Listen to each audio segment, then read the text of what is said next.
Hey, just want to let you guys know that today's show is sponsored in part by Stagehands Clothing, your one-stop shop for high-quality, durable workwear and accessories for backstage and on-set professionals. When you need to be ready for the next task, check out stagehandsclothing.com and use the code ROADIE to get 20% off your entire order. That's ROADIE to get 20% off your entire order. Now let's get to the show. Hey, what's happening, roadies? This is Trace Davis. This is Courtney Taylor. Hey, what's happening, roadies? This is Larry Martin, and you're listening to Roadie Free Radio. What's up, roadies? My name is Larry Milburn, and this is Roadie Free Radio, your VIP pass to meet and greet the stars behind the scenes of the music and film business. What is going down? Welcome to Roadie Free Radio. This is your host, Larry Milburn. I am coming at you from a barn in Northwest Connecticut. This is episode 157. My guest this week is Mr. Larry Martin, founder of Tour Supply, Inc., which many of you have got to know all about. How are we doing? How's it going? What is going on out there? Woo, good times. Hey, thank you so much for the response and the reception to last week's replay of the NAMM panel, The Power of Podcasting. So glad that we could share such great, valuable insight and knowledge with all of you guys. I hope that some of you engineers out there are considering using podcasting not only to share your thoughts and ideas, but as a possible side hustle when you come off the road and you've got a month or two in between gigs. And why not throw up a couple of mics and offer that service in your town, in your area for people? Because everybody wants to get into podcasting these days, but what they don't want to do is go spend the money on a bunch of gear that they don't know how to use. And you've already got the skills. So if I were you, I would jump on in. Hey, we've got a couple of birthday shout outs today. As usual, Barry Berenson, Lindy Fralin, and Dennis Orinbikoff. Happy birthday to all of you guys out there.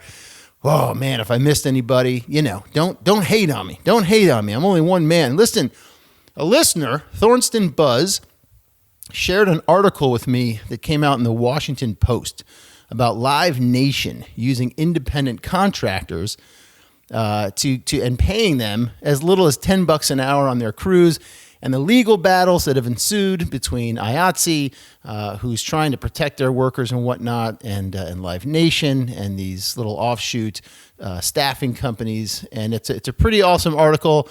I linked it in the show notes, so check out the show notes. Listen, the bottom line is you got to pay people. You got to pay people what they're worth. That goes across the board. I'm an independent contractor, and people are always trying to pay less for video production services or whatever it is. And, you get what you pay for. And if someone gets hurt, that's a big problem. So check out the article. Shout out to Thornston. Thank you so much, buddy. And thank you for being a longtime listener. I really appreciate it. Also, guys, the TJ Hoffman film, Roadie, My Documentary, is out. It is there. It is happening. TJ has been making the rounds, getting out there and promoting the film. Head over to roadiemydocumentary.com. You can click the link there, and you can watch this great documentary he made about the touring professional, man. The touring professional who's out there doing it day in and day out, what it takes. And it's a pretty cool film. If you haven't seen it yet, he has put he's put a lot of work into this thing over the last few years. You can check out our interview, episode 150, and learn a little bit more about TJ, his experience coming off the road ultimately, and getting into making some films here and pouring his heart into this documentary. So check it out, roadiemydocumentary.com. You guys may remember Charlie Carp, guitarist, singer, songwriter. Charlie Carp was on the show a couple years back. Unfortunately, he passed away back in March of 2019, just shy of a year ago now. And JD Dwerkow, who's become a buddy.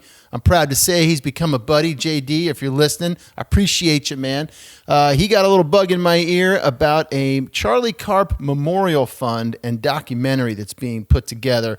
Documentary is going to come out hopefully in the next couple of months. I will keep you posted on that, but they've got a hell of a lot of cool interviews in that and a lot of great stuff about Charlie that some people I don't think have ever seen or new. If you don't know who Charlie is, head back to roadiefreeradio.com, look him up on the podcast page, get to know him. He was a very beautiful spirit and a nice man. I had 1 hour with the guy, and I was taken. But let me tell you a little bit about the Charlie Carp Memorial Fund. You can find it over at Charlie's website, charliecarp.com, and there's more information on it, but I just want to let you know about it real quick. I'm going to read it here because there's a lot of stuff and I don't want to mess it up. The Charlie Carp Memorial Fund is administered by Fairfield County's Community Foundation. The fund's mission is to identify and showcase a promising singer, musician, songwriter, or composer between the ages of 12 and 28 studying or residing in Connecticut. Candidates are asked to submit an electronic audition to a participating partner listed below. Does not need to be professionally produced. The recipient will receive $1,000 in cash prize, professional career mentoring, and guidance by industry professionals, a featured appearance in Westport's Levitt Pavilion for the Performing Arts Summer Concert Series, and professional recording of their work at Carriage House Studios and Horizon Music Studio. That's awesome. I've been to Carriage House. I shot a documentary there. I don't know Horizon.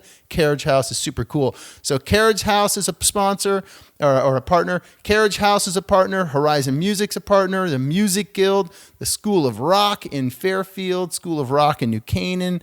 A lot of really cool stuff, man. This is killer. So check out Charlie Carp Memorial Fund. This is a very cool thing. You can also donate money to this, but if you've got a son or a daughter or whoever that's between the ages of 12 and 28, you should sign them up for this thing. Push them to do this because this is a very cool thing to do, and it's a hell of a great way to keep Charlie Carp's memory alive. Also, our good buddy John Kane, author John Kane, you may remember from the book The Pilgrims of Woodstock, who accompanied me on my trip to AES this year with Bill Hanley. His book about Bill Hanley is out. It is available in Amazon and all sorts of places. The Last Seat in the House, the story of Hanley Sound by John Kane, is out there, man. I'm going to be requesting my media copy because I can do that.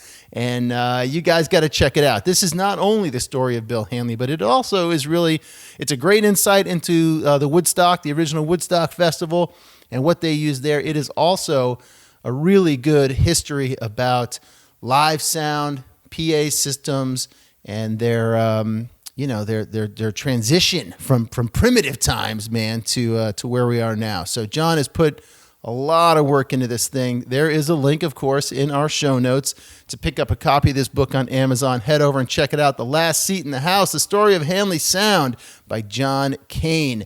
Finally, guys, don't forget, leave us a review over at the iTunes store. It means a lot. It helps us push us up in the ratings and whatnot. Leave an honest review. I don't care. I'm not telling you to rig the system here. Leave me a review. I'd love it. Thank you so much. If you guys may remember, a few weeks back, I had Mr. Anthony Ciaffi on the show, owner of Boulevard Carol. And if you are a touring pro and you are looking for a great production company, they are based in New York, New Jersey, and D.C. They have a 17,500 square foot production facility in the heart of Manhattan, as well as a massive warehouse filled with backline gear over in New Jersey. If you are a touring pro and you are looking for a killer company to hook up with, look no further than Boulevard Carol. If you are an artist and you are looking for a nice, relaxed, clean, comfortable rehearsal facility to get ready for your big show, your big tour, your big gig, look no further than Boulevard Carol. Head over to boulevardcarol.com and have a look. Check them out. They are the spot. So as I mentioned, this week's guest is Mr. Larry Martin, owner of Tour Supply, Inc., serving touring professionals worldwide. They got 3 shops, LA, Nashville, and of course, the Rock Lititz compound in Pennsylvania, which I'm just sitting back waiting for my invite, guys, by the way, over there at Claire Brothers and Rock Lititz. I'm here. I'm ready to come on down there. I'll make you a pretty sweet little video about the whole thing. Larry Martin and I sat down on my trip to LA in one of the rehearsal studios over at Third Encore, where their LA office is located. and we just chewed the fat. We had a good time, man. I want to thank his son, Kevin, for reaching out and suggesting I have Larry on the show. And I've always wanted to interview those guys or have those guys involved in Roadie Free Radio in some capacity, and this was killer. We broke down working for Prince, designing and building Prince's studio, and his and Larry's rise to audio prominence in the area up in Minnesota, as well as starting Tour Supply, why he started Tour Supply, how he's been running Tour Supply, and the trials and tribulations of keeping a business afloat, and what it takes, man, and what it takes, and his love for doing what he does. And it's very palpable in the interview. So I hope you guys enjoy this one. I also want to let you know that we are sponsored as well today by Gig Gear. Ooh, Gig Gear, makers of the award-winning Gig gloves and the newly released two-hand touch. Gig gloves are the best way to protect your most valuable asset on any gig job or show, your hands, man. When you're wearing Gig gloves, there's practically no task that you can't do with your gloves on, keeping you safer and more efficient. And for all of you front of house or monitor engineers out there, the two-hand touch is an efficient and ergonomic solution that eliminates all of the problems of having to hold an iPad or tablet by putting it right where production pros need it to be, directly in front of them. So use the code Roadie when you check out. You'll get 15% off your entire order over there. That's 15% off when you use the code Roadie over at gig-gear.com. All right, kids, here we go. Thank you so much again for tuning in. We've got Mr.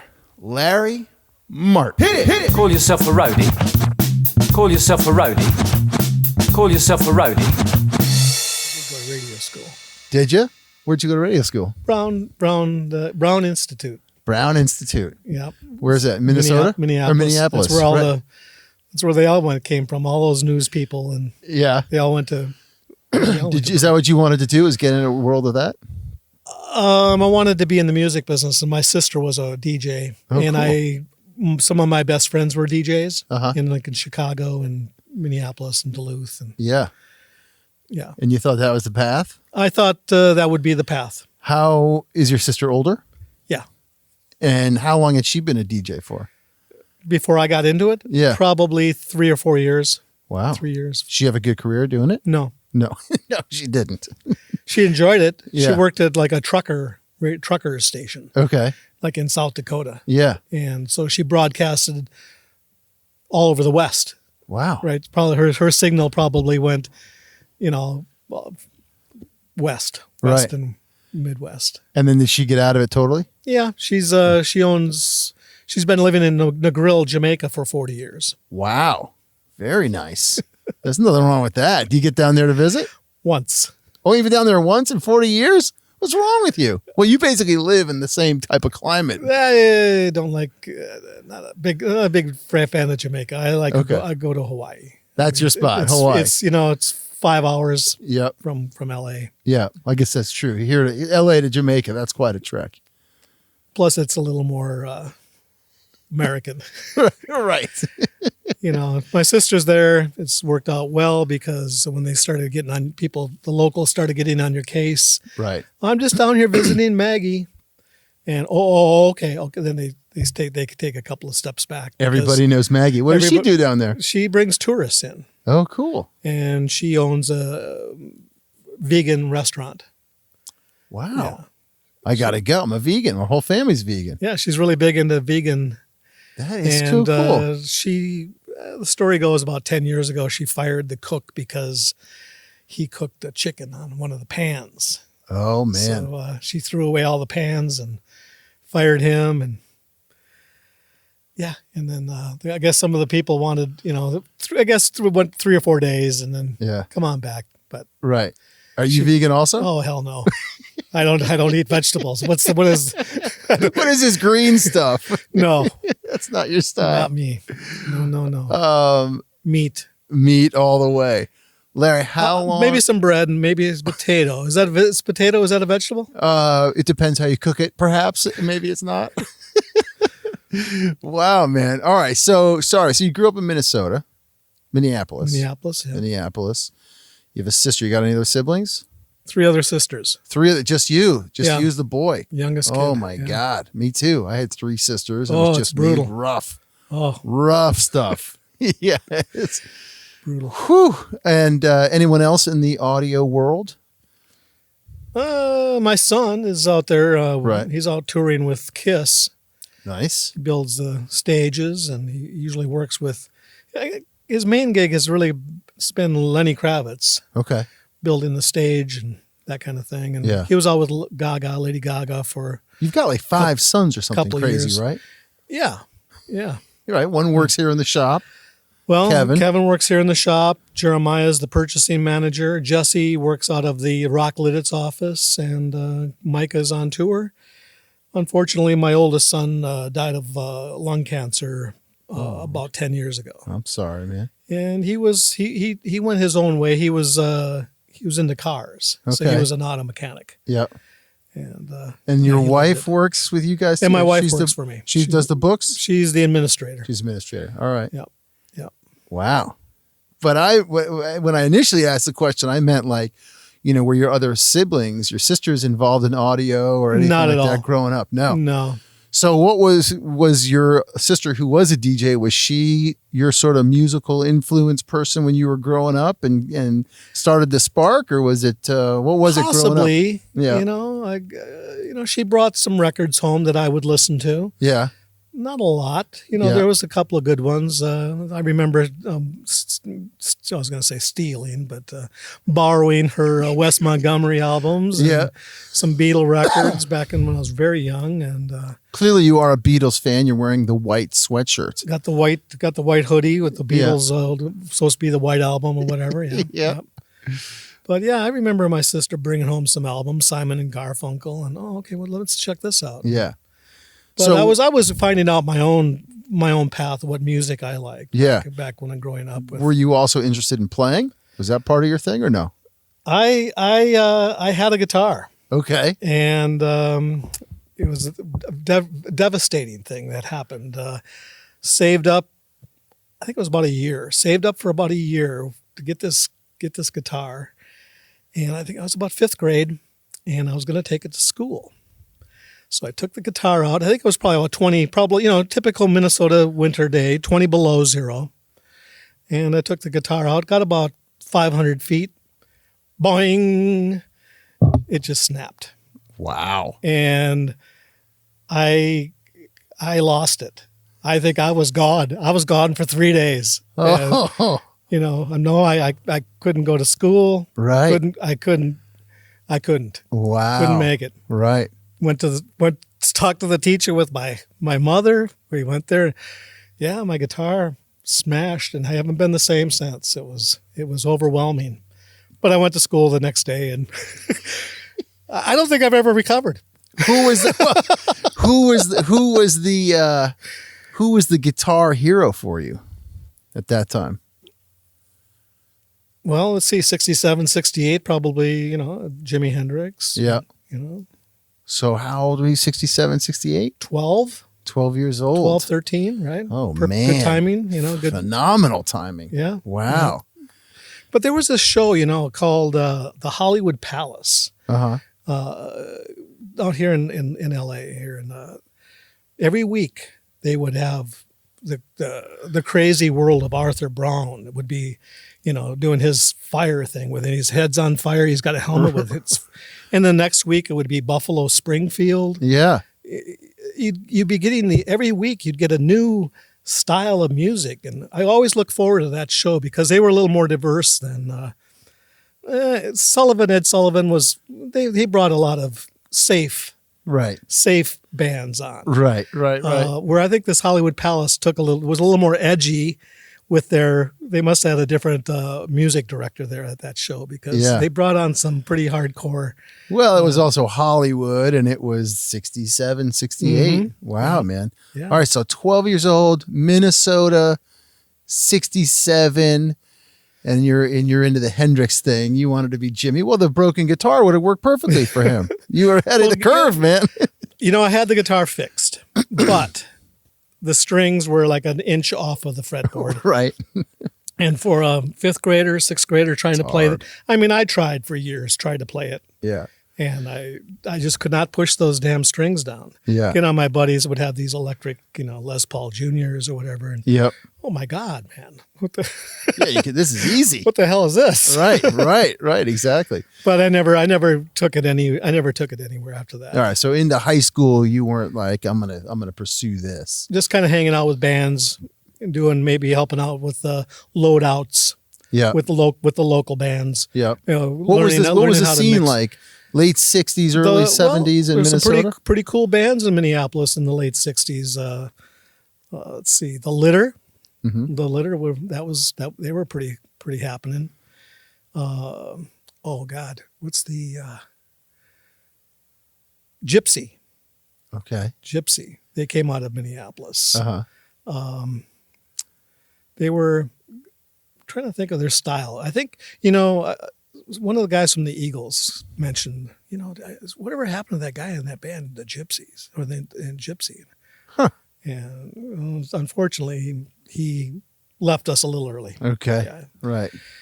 But yeah, man, there's a lot of music scene, a lot of action in Minneapolis, St. Paul. And what were you thinking? What did you go to college there?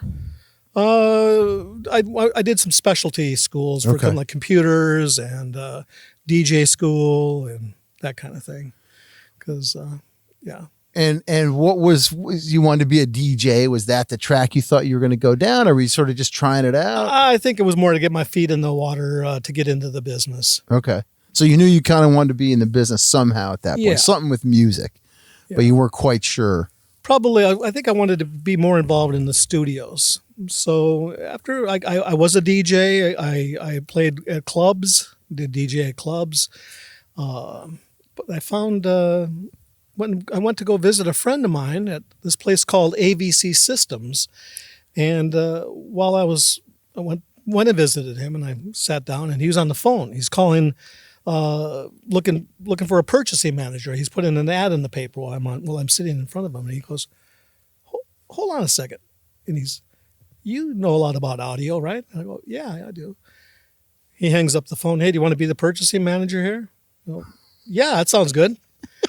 So, got hired at AVC Systems, and we started out, the inventory was on a single sheet of paper, and within a few years, we're putting in the sound system at the Metrodome and all the corporate boardrooms, like for 3M and Prudential Insurance and the Wrigley Building. But the cool part of the job was we built all the recording studios, pretty much from Chicago to Minneapolis. Prince was huge in the 80s. It was all, it was the Prince thing and the whole Minneapolis sound. And that's how I really kind of got into the business. So when was that phone call situation with that guy? 1979. 79. So between 67 and 79. Oh, so you're like 21, 22 years old right around then. Yeah. Okay. Yeah. Well, from there, back after I graduated from high school, I went to work for the Burlington Northern Railroad and became a computer operator. I was good with computers, but I saw these guys going to work at 4 p.m. and getting done at 7 or 8 and making twice as much money. Right. They were brakemen, switchmen. They were riding the trains. I go, what? I can make twice as much money and I can be on the train. And well, that's what I want to do. Yeah. So I put in a request to do that, and it took about a year. In the meantime, I went down to Florida, and actually I followed my sister down that way. Actually, she went to work for a place called Container Wire Corporation, and I went to work there with my buddy, and we became professional wire straighteners. And I'll tell you, man, that was pretty whacked. We were long-haired Yankee hippies. Yeah. Going down to Jacksonville, Florida, which Jacksonville's considered southern Georgia. Right.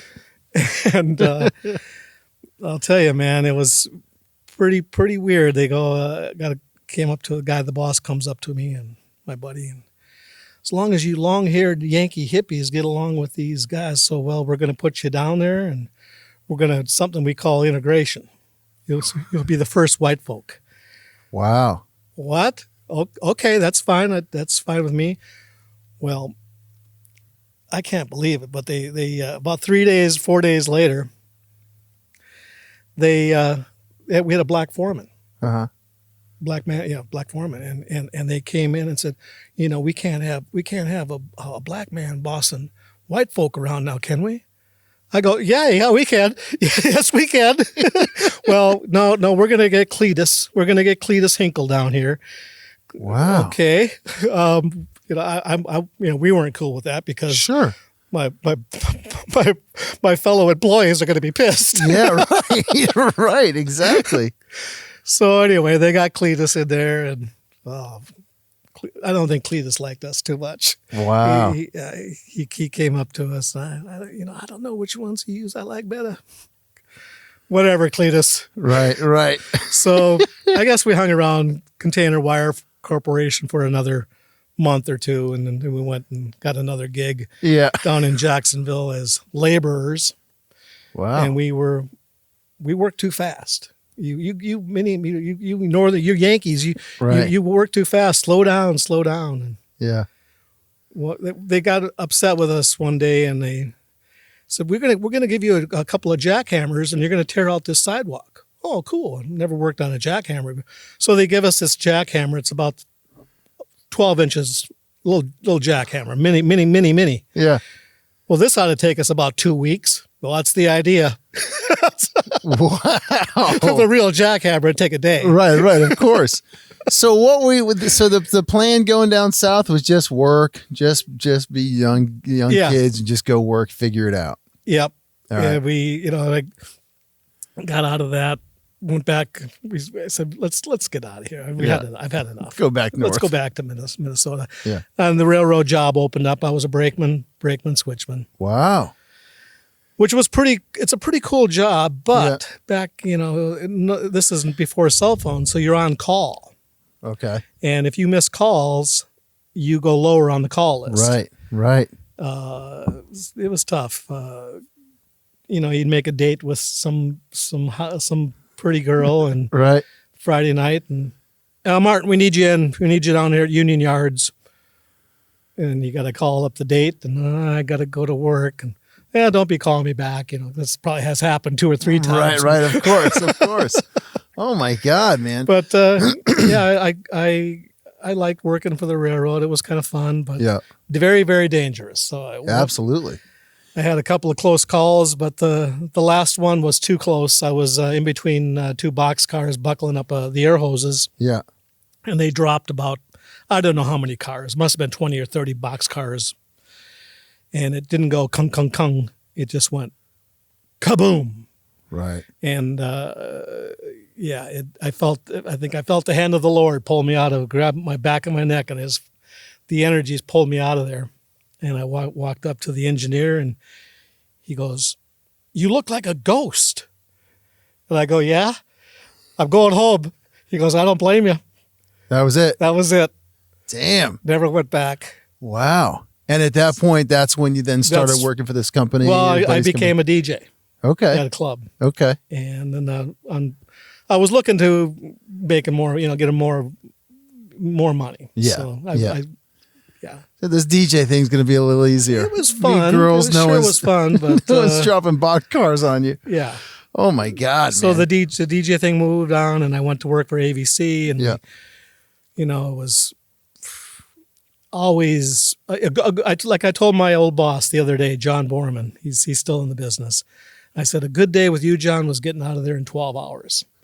That was a good day, because it was always a 16-hour day. Sure. And man, it was balancing, juggling that, because guys, Jimmy Jam, Terry Lewis, they want a new 24-track machine, and we got it tied up in some 3M corporate boardroom, or we got all the money tied up in the Metrodome or whatever, and what a balancing act. So you really learned, though. I mean, from that, you really learned how to run. I did. Companies. I did everything at that company. Yeah. I did rentals. I did the service department. I did inventory control. I did all the purchasing.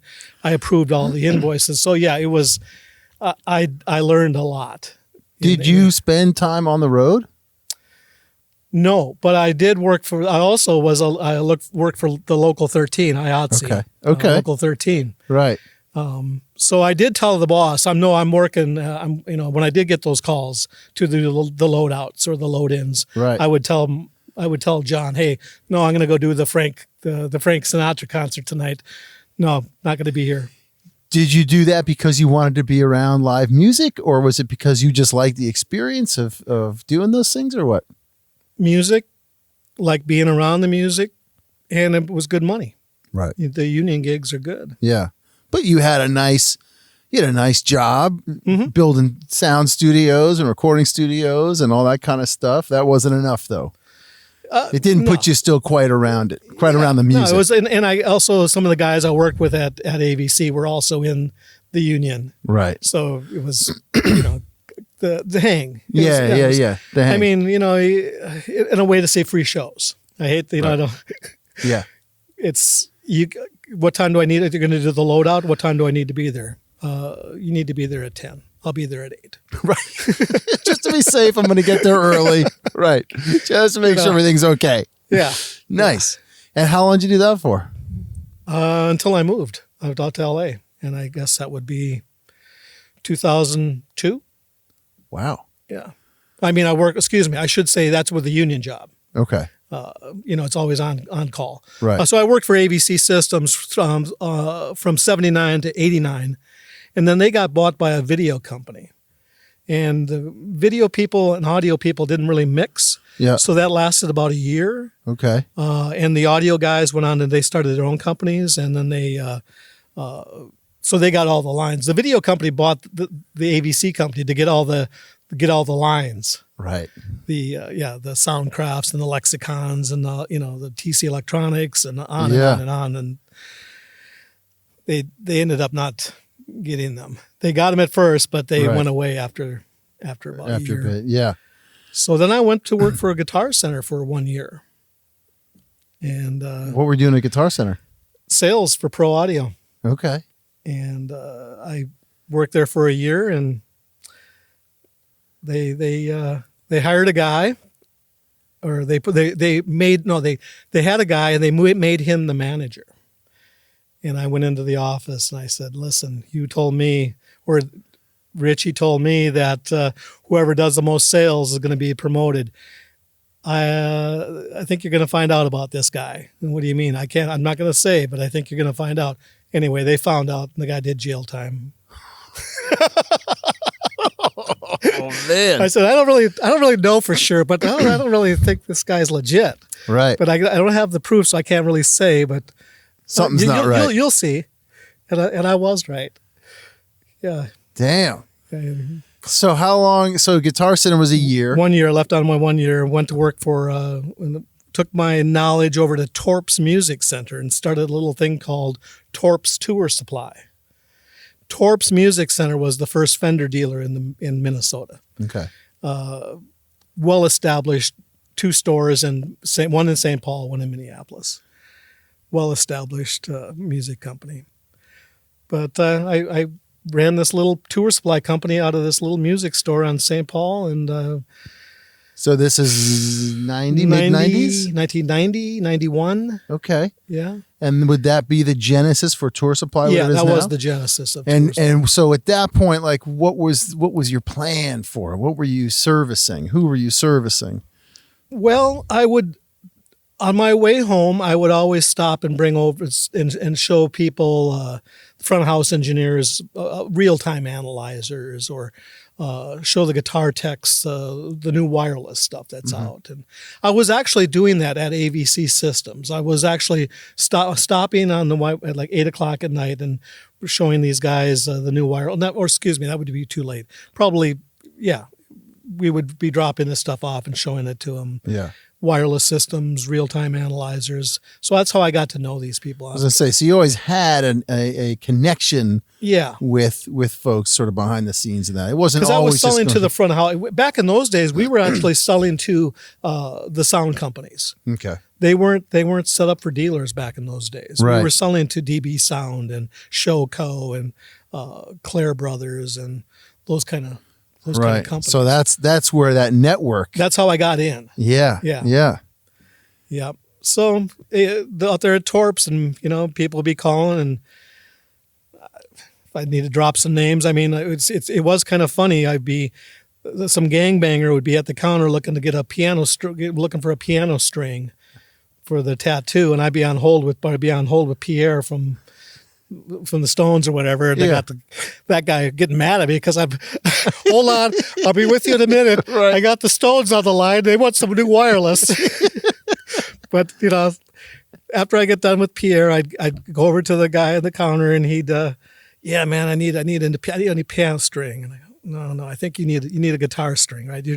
Because you're for tattoos, right? So, wow. No, man, you need like a 13. You need a 13. Okay, give me the 13. Okay, yeah. So that's so they could do their, yeah. And I guess should I say it? The guy was a kind of. Most of those guys are okay. They were all nice. When they came in, we took care of them. Yeah. But if they had attitude, you need an 008. Sorry, but if you're gonna mess with me, you get a 008. Right. Not the 13. You get a couple more pops on the skin. But anyway, so we would take care of these guys, and they'd say, they need it today. We need it tomorrow. Well, where are you? I can do that. Yeah. They didn't ask if can I get, they don't say, can I get this tomorrow? Right. I need this, and this, and I need it tomorrow. Right. And I knew where to get everything. Mm-hmm. So that was not really a problem, but it would be a problem for most people because it's hard to find. Well, you had at that point, you were, 15 years in almost, right? A little less than that. We're right around that. 15 years, 12, 15 years in of building those relationships and creating that network and most importantly, I think probably knowing how the industry worked, how that side of the industry worked. And you were a union guy. You were one of them, right? So you could speak that language. Yep. You had the connects, and you knew what they wanted it and how and when they wanted it. Most importantly, it's kept me hopping. I would get down to FedEx at 8:30, 8:25. They closed at 8:30. I actually had the code to get in to the FedEx building. Wow! If I was running a little late, I could go in, tap the code, and say, hey man, scan this real quick. Okay. And put it on the conveyor belt and get out of there. So you're basically this whole time living, breathing this world, music. You're in it. Yeah. And when did you start? Was there a point where you started thinking, maybe I got to expand? How did Thorpe? Well, you were talking about living, breathing, and I think it's time to bring up Prince. Okay.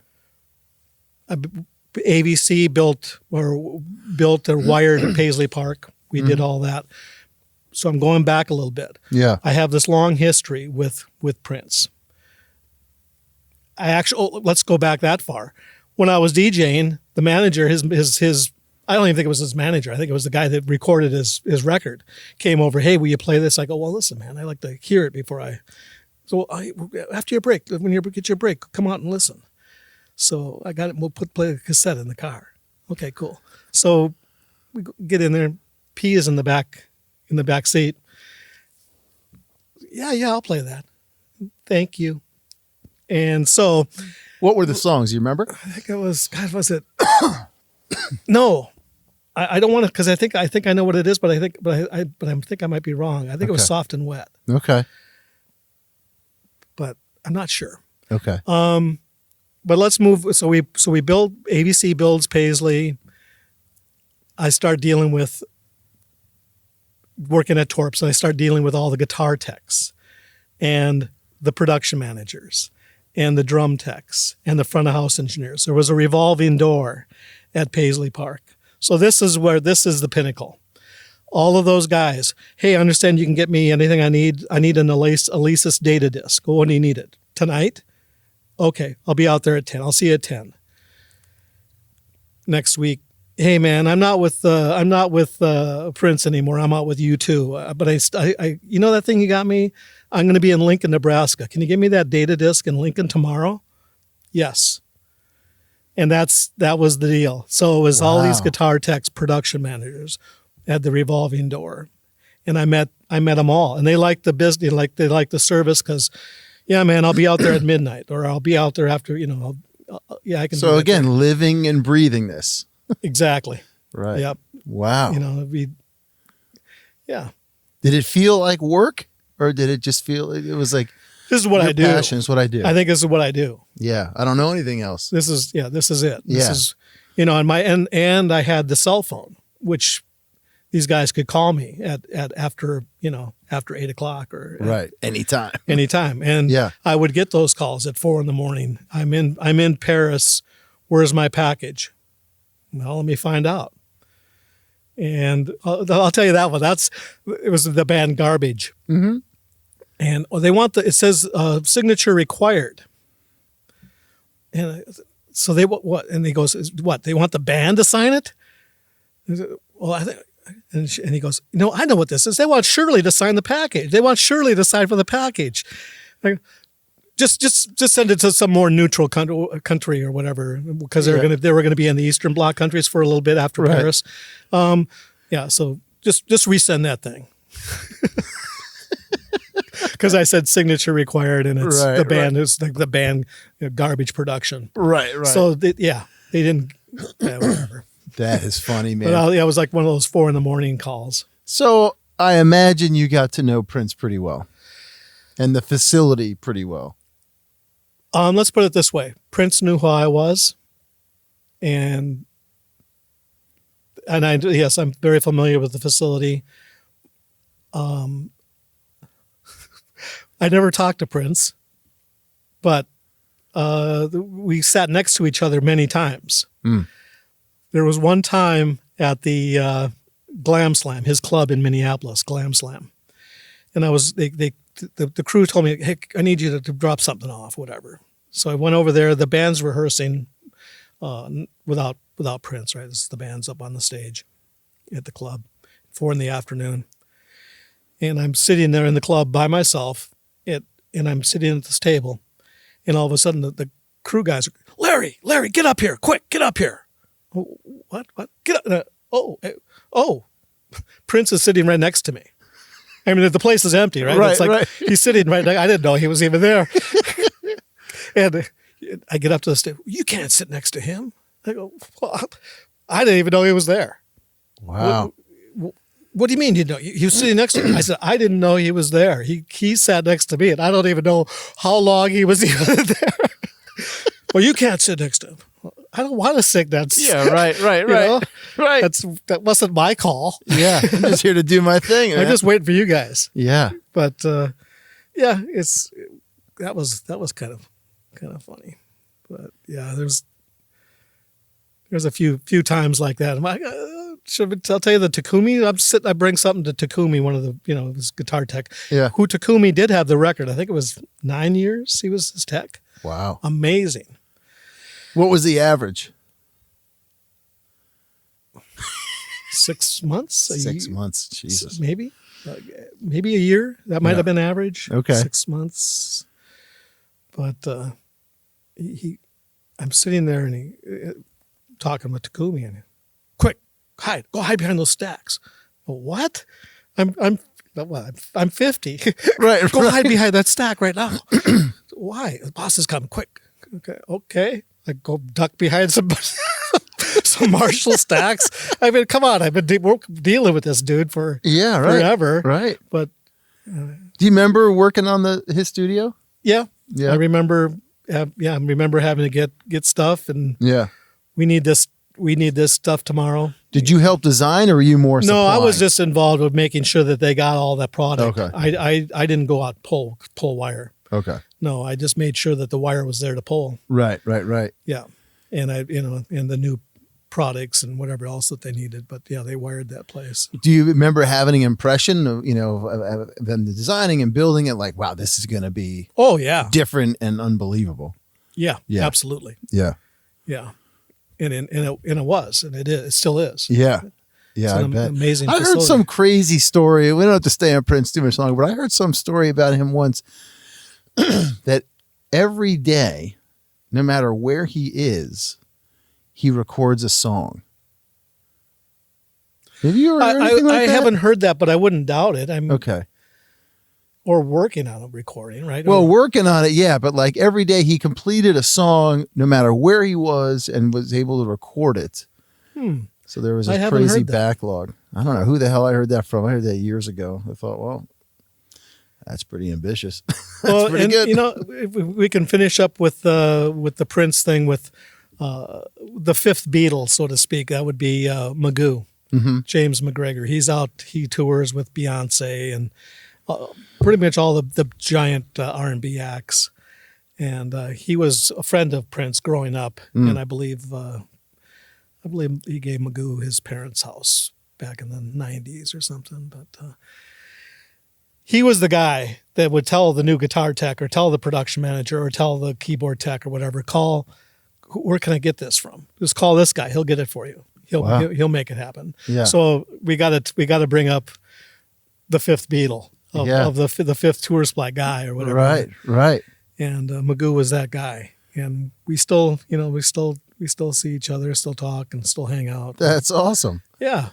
I imagine you have a lot, or even just a few of those guys. For I you do. that are. But I think the Magoo thing is a special thing because he really did bring a lot of.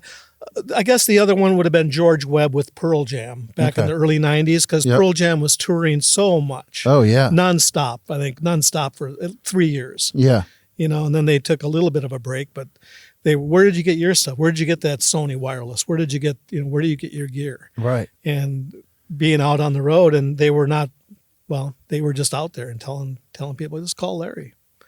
So that's all. How does that make you feel when you think back on it? It's great. You think man. back on your career starting like that. How does it make you feel to know that you had those connections, you fostered those connections, and you had their trust? Yeah, I think it's all about trust. I was talking with George the other day. They're going out on tour. They're going to be buying a bunch of stuff. And He's still with them with Pearl Jam? George has been the equipment manager since day one. Wow. And he's still with them. And he, he was joking about, well, so the price is going to come down now, right, Larry? No, it's probably going to be about the same. Yeah.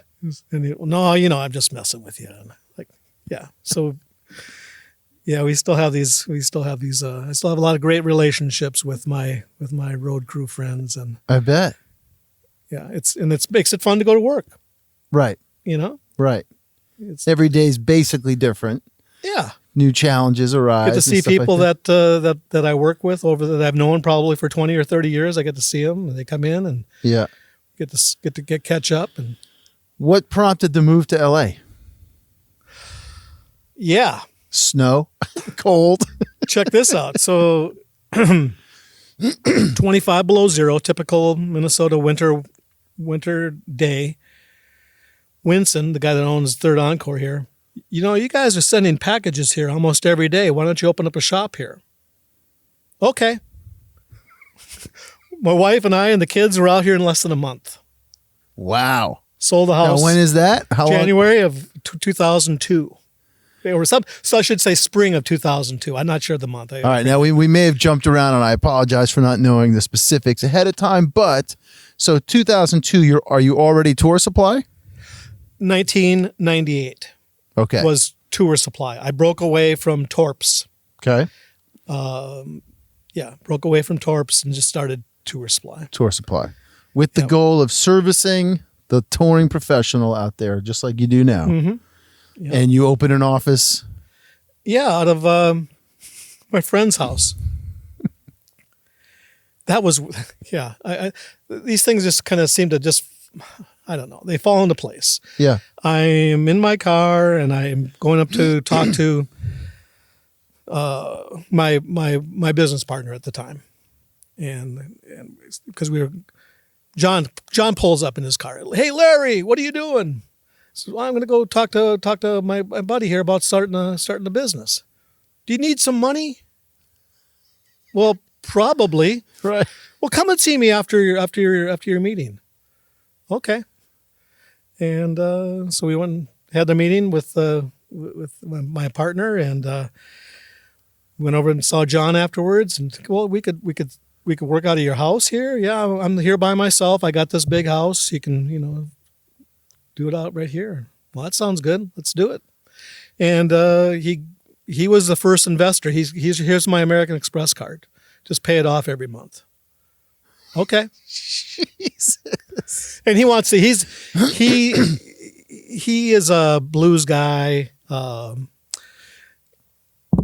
Pretty well respected blues guy in the Minneapolis.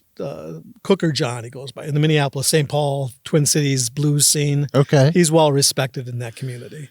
But he had some money. Wow. And he wanted to get involved, and yeah. That's he was amazing. more. He was really a silent partner because he didn't really have any. He was just wanted to hear what was going on. Sure. He just kind of wanted to be in touch. Yep. So it was you and your partner, and you're married at the time? Yep. Kids at the time? Yep. You break away from Torps, yep. Torps, and you're going to start your own thing. Were you nervous? Yeah. But I knew, I have a good sense of feelings of things are going to be okay. Yeah. And you ran that, it sounds like, for about 4 or 5 years? What first phone call, because now the old boss didn't pay for the cell phone. So all my guys, it was a very bad mistake, business owners.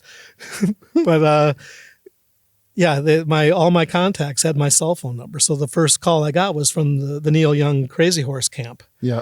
And, hey, Larry, what are you doing? Well, I just started my business yesterday. I'm glad you have my number. And, what do you need? Well, I heard about this new digital wireless, the X-Wire. So it was, let's do it. You know what? It wasn't Neil Young. It was, I'm sorry, that was the second one. Rod Stewart was the first sale. New client. The first right. sale. Yeah, right. And then the second one was Crazy Horse, Neil Young. Yeah. So I had my people, that I normally got my phone calls from. Not a lot of them actually called directly to the music store. A lot of them just called my cell because I was gone out of the shop a lot too. Right, and you were the guy. I was the guy. Right, call Larry. Yep. That's amazing, man.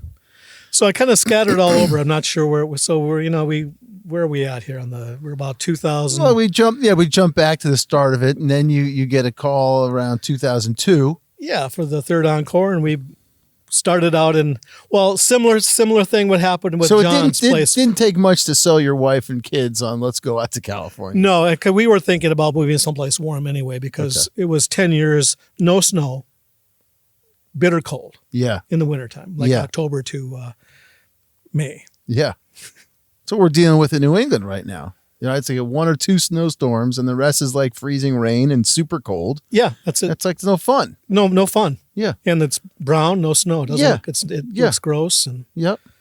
Yeah. So anyway, we moved out here, and, but a similar type of thing. When we moved into John's house, we started in one room, moved to another room, moved to another room, moved to another room. Hey, we moved to the garage? Should we start moving upstairs to the upstairs rooms? No. You need to get out and get your own place. So what happened here when we moved to when we did move out there, we were there for about a year in Bloomington, Minnesota by the airport. And then we moved out here and we went to a small place here in LA at Third Encore. And then we took over another locker and another locker and another locker and another locker. And then and then one of the people moved out a large room. So I think Gibson or something was in the bigger room. So we moved into there, and we've been in the same spot at Third Encore for whatever it is, 18 years or something like that. So you've been doing this basically for a long time, and I wonder if you've got, for the other, young entrepreneurs out there that might be listening, what's your quick 3-point bullet list of starting and running your own business? Surviving. Survival, man. It's tough. It's tough. You know, it's not easy. We're payroll comes due every 2 weeks. Rent comes due every month. Yeah. And people want to get paid for the stuff that you're buying. You got to have some, patience, and if you can let, just kind of, my philosophy, it's going to get better. The next, there's some downtimes, and the downtimes are tough. Yeah. Because there's not a lot of tours going out in November and December. Right. And now it used to be tours would go out in April. And it used to be where you could have some time to ramp up and get product in. Well, now, January, usually it's like now the past few years, it's been January. So to ramp up is really difficult to get all the products in that you need to take care of all the road crew and all the bands. Yeah. So advice, I don't know, man. We got by without a line of credit for a long time. But as we grew the business and opening more shops, then you got to start getting help from the bank. Right. And I don't really like that. Because for many, I'm sure it was 10 or 12 years, we had no help from the bank. It was credit cards. Right. That is not a good idea either. But that's what we did, and we paid them off. We tried to pay them off every month, so it was good. Yeah. But I guess don't get into the rut of debt. Yeah. Even though it's not hard. It's hard. But yeah. That's some good advice. But so the key there, the cornerstone that I took away is that it's going to get better. You said, because the bands are going to, because February is coming and the money is going to be coming in. Right. That's, telling my purchasing guy, telling my accounts payable people, hey, it's going to get better. Just hang in there. We're going to get through this. We go through this every year. I know, but we don't, I know it's December. Come on. And this is what I say this is what I've been saying for 20 years. Hang in there. Yeah. It's going to get better. Yeah. April's coming, March is coming, February is coming, January is coming. Now it's January. Right. And that's the whole thing is it gets back to January, October 31st, November sucks. TSO goes out. We love TSO. Yeah. They kind of save our ass a little bit. Right. I mean, I hate to say that, but to rely on, and then we deal with cruise ships. Right. Princess Cruises. And right. They called me one day and said, I understand you can get anything to any place in the world overnight or in a day's notice. Can you do that? Can you get that to ports of call? Yeah, I don't see why not. I do it with bands every day. They're only there for one day. Well, here's an order. So we get an order for 1 month, 2 orders the next month, 3 orders. And all of a sudden now we're getting orders once a week for these Princess Cruises, cruise ships. What are you supplying the cruise ships with? Tambourines, keyboards, mic stands, music stands, tape, batteries, cables, connectors. Man. Yeah. Touring kind of stuff. Yeah. Some instruments. Have you been the kind of guy who, when you're driving home, you're thinking of thinking of all the angles, or are you more like, I'm just going to stay in my lane. It's going to get better. This is what I focus on. This is what I do, or is it like, oh man, I could branch into this and I could get into that and I could service this and that. I could be more competitive I had a business partner and that's what he did. Okay. I don't really want to be in a position to say anything bad about Sure. But it was unfortunate because he wasn't happy with just tour supply. And it was unfortunate because we should have really been concentrating on growing tour supply and not getting into amplifiers. So we saw these triangle amps, third power, it seemed like a good idea, build one, sell one. That was a good thing. But then it turned into, no, let's build 50 at a time. Not a good idea. Right. So that business failed. We had we experimented with some other businesses, like about every 3 or 4 years, and it just didn't work. Yeah. But you kind of have to go through that in some degree, right? To see, yeah, because you kind of never know. It's like playing the lottery. It's like, oh shit, that might work. And it had something to do with the business. But I really felt, I think what we really should have, woulda, coulda.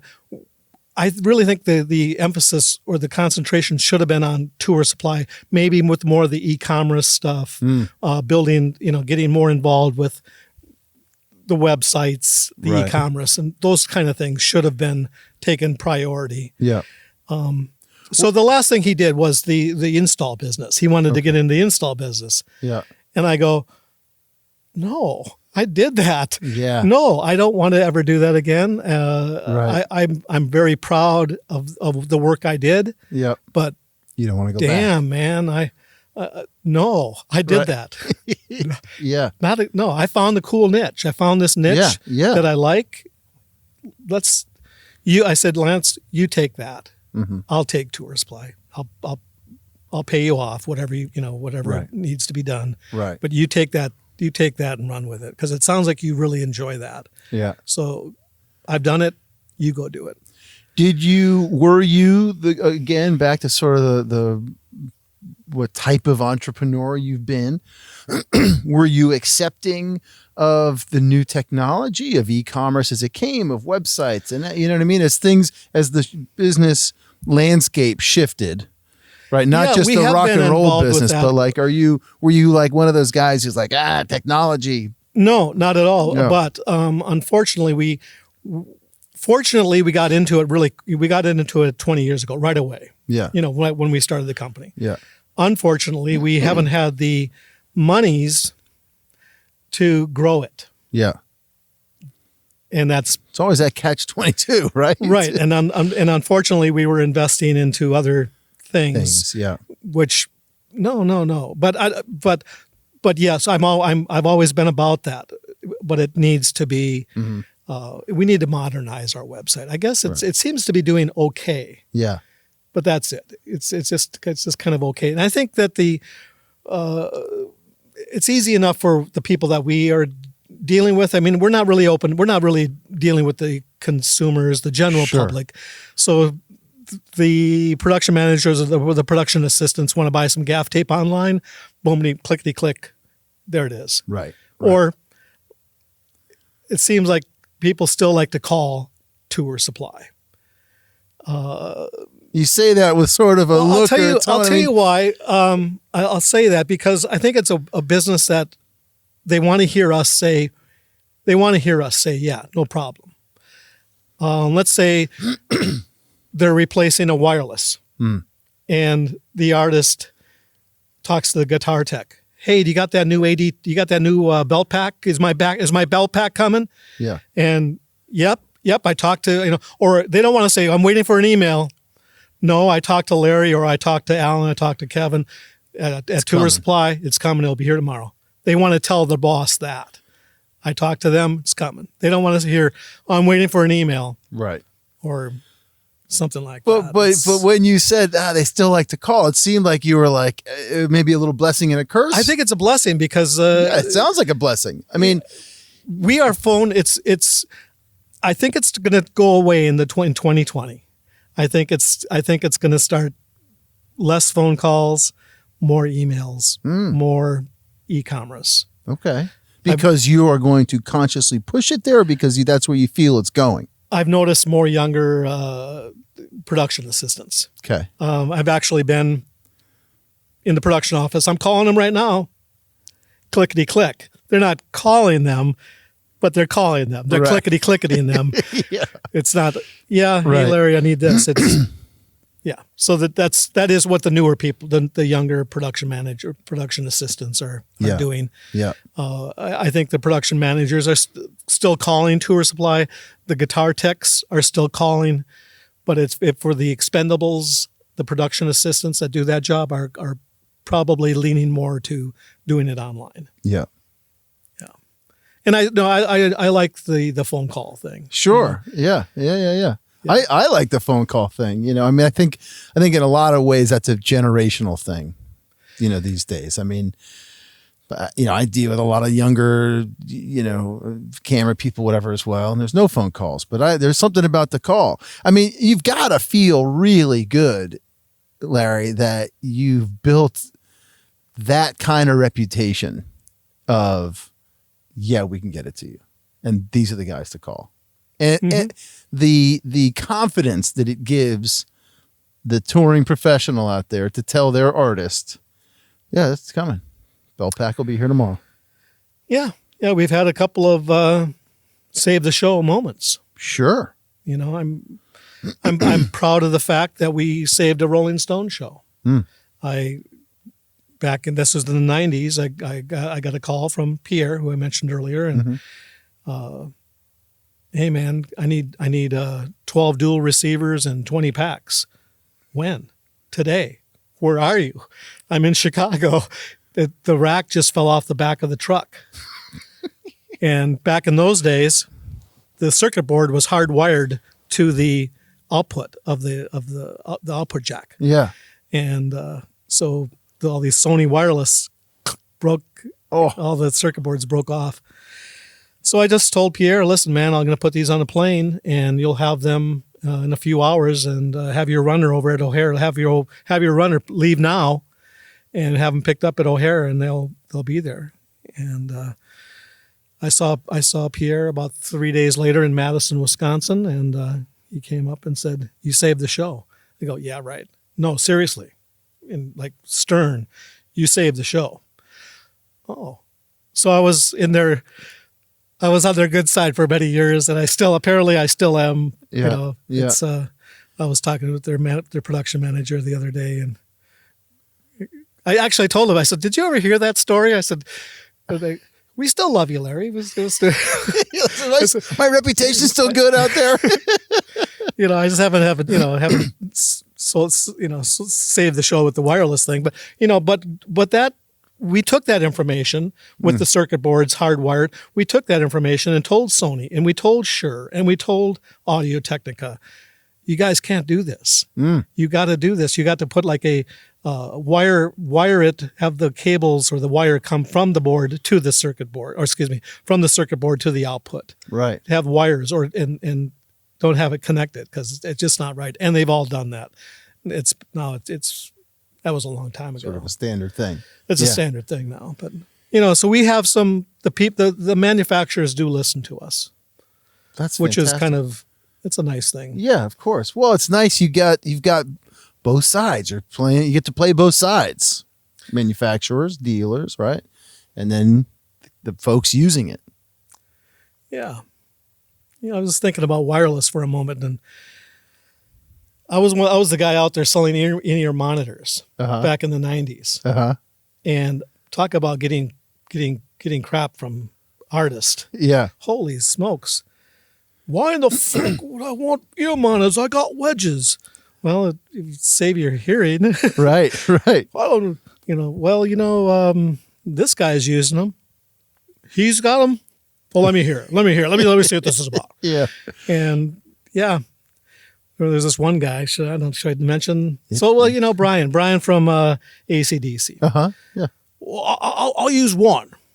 I go, no, don't do that. Like Don't do that. You're gonna blast the one in. It's gonna be too loud. You're gonna wreck your hearing. And while the other one, I gotta hear my people, or I gotta hear my fans, or whatever he said. It's like, so move it ahead 25 years, and they're here at Third Encore. He's got severe hearing issues because he was doing that. But of course, it's the loudest band that's ever rehearsed here. I'm sure. They're in this room that we're in now. Yeah. And I could tell you what songs they're playing in my office on the other side of the parking lot. But God damn, it's AC/DC. Damn, they were loud. Yeah. And we had Jen in here from Shure, the product specialist, we sold them the Axient, AC/DC, the Axient system. But Jen said, "Are you guys going to be playing in San Francisco?" And what's his name with the guitar? Angus. Angus goes, "Oh, we're not playing in San Francisco, but I bet you'll be able to hear us in San Francisco."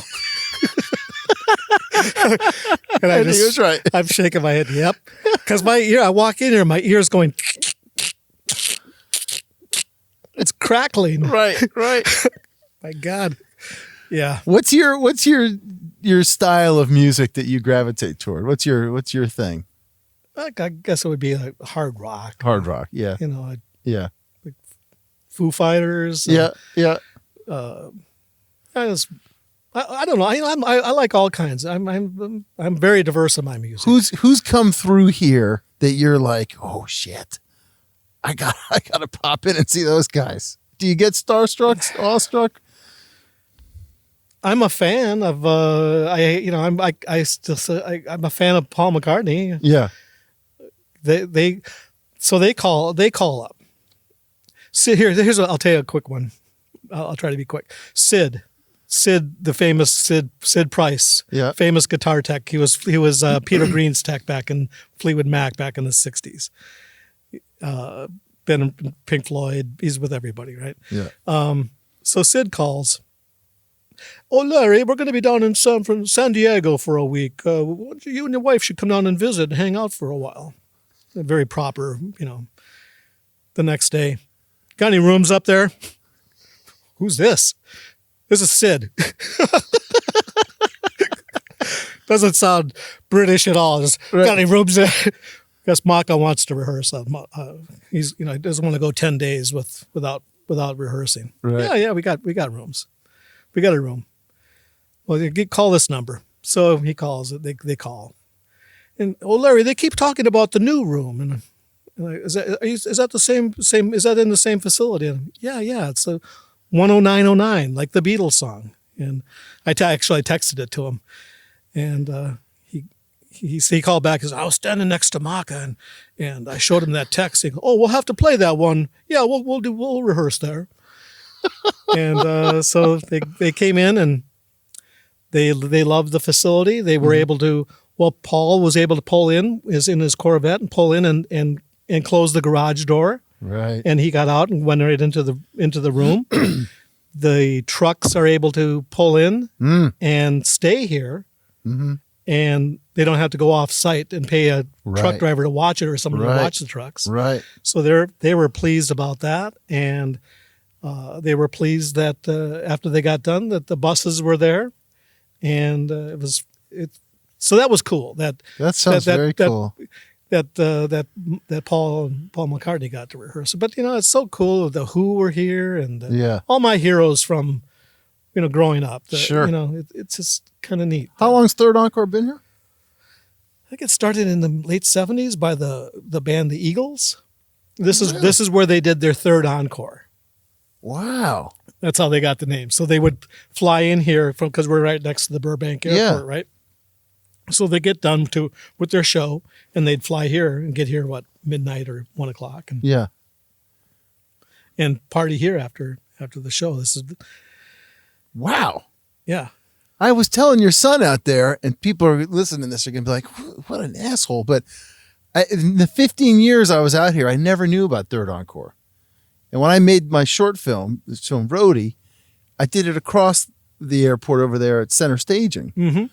Because we were out driving, looking for locations, and that popped up as a rehearsal studio, or maybe I had already heard about. I don't know. They had a sound stage. They had that big sound stage, which I used. I used both ends. Center Staging. Yeah. And at that point, it was still theirs, right? Because they sold that off or got bought or something like that. That's the stage. Yep. And we were primarily in that stage for like 3 days or something, and then used the parking lot at one point, and then used one of the alleys by one of the rehearsal in the main part of the facility, and that was it. But I never knew about Third Encore. Again, I was, we talked earlier, I was coming at all this more from the film world, so I didn't know about this spot. But Man, A lot of great history here at Third Encore. it sounds like it. A lot of, I'm sure there's been a lot of crazy times here. Yeah. And times have changed. It's not as Well, that's what I was that I wanted to hit that one with you. So you've been in the business since, let's just call it the mid to late 70s. Mm-hmm. We know 79 was the phone call, the purchasing guy time when that took over. How have you seen the industry change since you've been in? Well, God, I really should try to do more of these in video, because sometimes I get an expression like that's just priceless. Well, I'm trying to think of some like the sparkling water now that they have on the bus, and Right. the Moby came in, not Moby the artist, but Moby the road guy, Keith.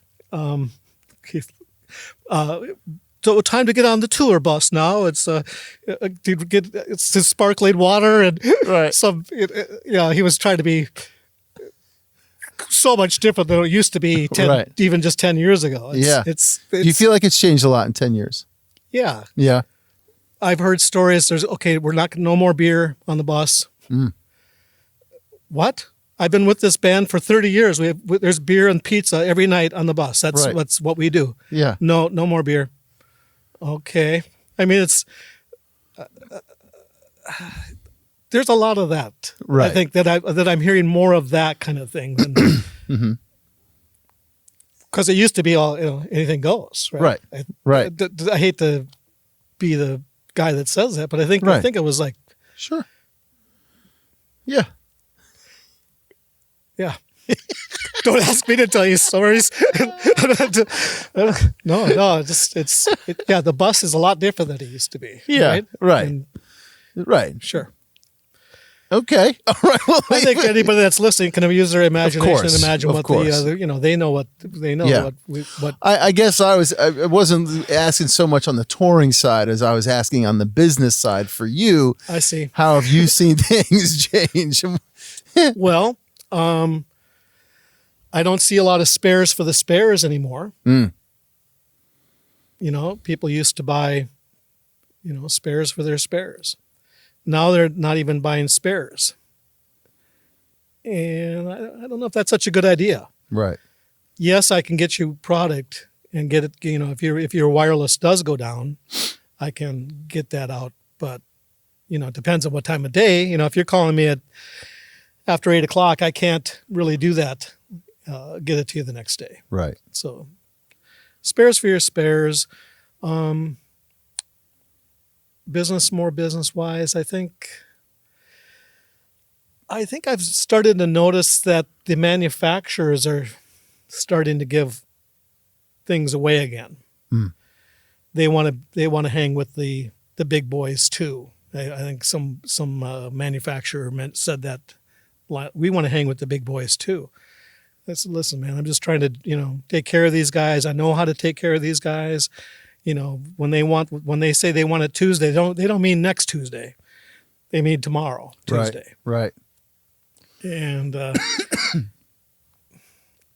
it's not as easy as some of the manufacturers think it is to take care of these artists. And I think we kind of helped make them understand that it's a good idea to refer bands and artists and techs and road crew to us, because we understand what it's all about and really what they need, and specialty items. And if you're going to get this, you're going to need this. Yeah. You should get. Did they mention that to you? You're going to need this piece with that. We know those questions, or noticing the difference in the business. We know when some guy wants something on Saturday. Do you have a hotel? No. I don't want to send it to the venue because the FedEx driver is going to go to the front door and shake it and it's going to be locked. Does the bus driver have a hotel? Yes. We're going to send it to the bus driver's hotel, and you're going to send a runner over to pick it up, or have the bus driver bring it over to you. Right. But we know the questions. We know we know how to, because if somebody's going to send a new wireless system on a Saturday to the venue, they're not going to go to the production office. They're not going to go to the stage door. Right. that's where we shine. You know, we try to tell these manufacturers, you know, do it, give those leads to us. We'll take care of it. Let's give me the discount, and we'll pass that on to the artist and the techs. We'll make sure that they get the deal that they want. Yep. So that's kind of the relationship that I've had now, since even back in when I was dropping off or showing off real-time analyzers. And, Right. you know, I got a special deal for you. DBX is going to give me a deal on this if I sell this to you. Like, yeah, that kind of thing. All right, let's. Yeah. We've. I know you got to get to stuff, so I'm going to leave you with one last one. Okay, you've been at this a while, as I mentioned. You've grown Tour Supply. You've got these relationships. You've ridden the wave of business up and down, and seen a lot of different things. If you could time travel back, this is one I like to hit people with. If you could time travel back to meet yourself, that young guy sitting in the office at AVC, the guy who gave you your first entree, let's call it, into the industry. If you could pull that young Larry Martin aside, knowing what you know, what you've been through, what would you tell him? Keep doing what you're doing. It's gonna get better. It's going to get better. I think I could have started this a little bit sooner. Before AVC, we're talking, or are we talking like around during Torps? the probably after AVC? I probably could have started something, but I got a little more music store training in the 90s with the Torps, Torps Music Store, Torps Music Center, where I did the Torps Tour Supply, because I was more into the pro audio side of it. But being at the music store, I learned about, well, I learned about string sizes, but I also learned about different picks and different pedals, all the different pedals. I learned about guitars.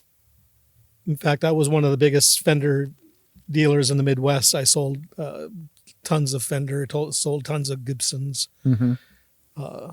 The Fender sent me out to their shop or to their factory a couple times in the 90s because I sold so much. But I think it's more that is going to be the stay on course and do what you're doing. I did say maybe I could start it earlier. I think I got all the education from both of those companies that I needed to do what I'm doing. All right, last one. Okay. When you drive out of here and you think about what you've accomplished, what are you most proud of?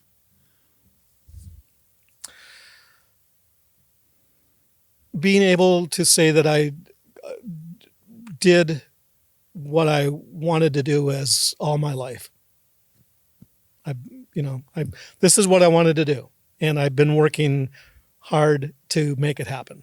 And hanging out with bands and hanging out with roadies. Yeah, hanging out with road crew. Yeah, right. Just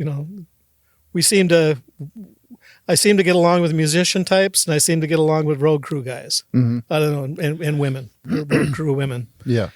Carrie has been with the band Pearl Jam for years and years, and a lot of there's not a lot of women guitar techs, but the ones that are out there, we've hit it off pretty well, and all the guitar techs. It seems like we got a good relationship with. I understand what they need, and they know that they can count on me for making things happen. And I know that what makes me happy is that I took care of that guy. Made sure that they got what they needed so the show can go on. Yeah. Larry, man, I appreciate it. It's been nice hanging with you. It's been nice hanging with you. Yeah. All right, there you go. There you have it. That is a wrap Stay tuned next week for episode 158. My guest is Jeffrey Cardoni, film and television composer. It's going to be a good one, man. Very inspiring. Don't forget, you can follow us during the week at Twitter, Facebook, Instagram, SoundCloud, iTunes, Google Podcasts, YouTube, and Spotify, all as Roadie Free Radio. Check out the website, roadiefreeradio.com. Send me a note, because you know I want to hear from you. That's info@roadiefreeradio.com. And in the meantime, my friends, y'all be safe out there.